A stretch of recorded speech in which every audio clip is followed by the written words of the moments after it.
Cricket जगत में बहुत बड़ कमब्याक करछन्ती हार्दिक पांड्या।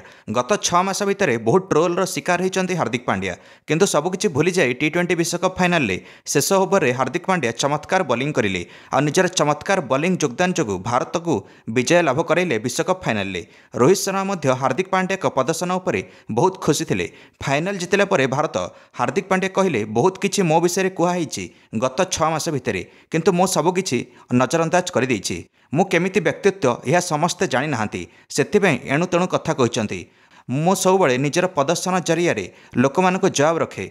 एणिकी हार्दिक पांड्या कहले आमे बहुत वर्ष धरी चेष्टा करी आसुलु भारत को विश्वकप जिताइबा। जेतବେଳେ मु टीम रे जड़ित होईची कठोर परिश्रम सहित सब चेष्टा करूँ, किंतु सफलता 2024 जून 29 रे हाथ लगिला, जहाँपर देशवासी को खुशी भरी देइछि।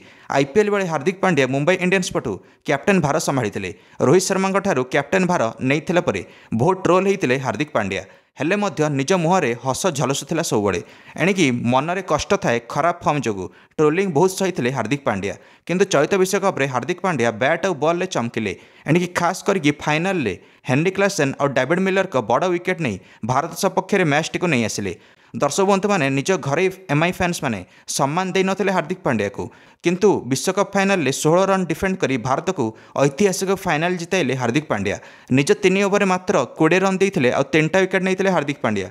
टी20 विश्वकप फाइनाल में बैटिंग रे मात्र 2टा बॉल मिलता हार्दिक पांड्या को खेलियापी। जदि आउ टिके अधिक बॉल मिलता ताले भारतर आहरी स्कोर अधिका होता, जोड़ी दिंतु आहरी 12 रन अधिका होता जदि हार्दिक पांड्या जल्दी आसते बैटिंग करने। किंतु बॉलिंग रे कमाल करदे हार्दिक पांड्या। एणिकी 2011 मसीह निज घरे बरोदारे निज कॉलेज सांग सहित झुमी उठते हार्दिक पांड्या, जिते भारत 28 वर्ष पर विश्वकप विजेता होता।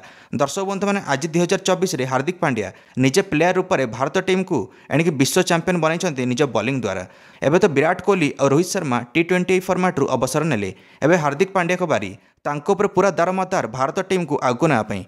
आपण मैंने निज मंतव्य कमेंट दे वीडियो को लाइक और चैनल को सब्सक्राइब करदे समस्त क्रिकेट अपडेट्स। धन्यवाद।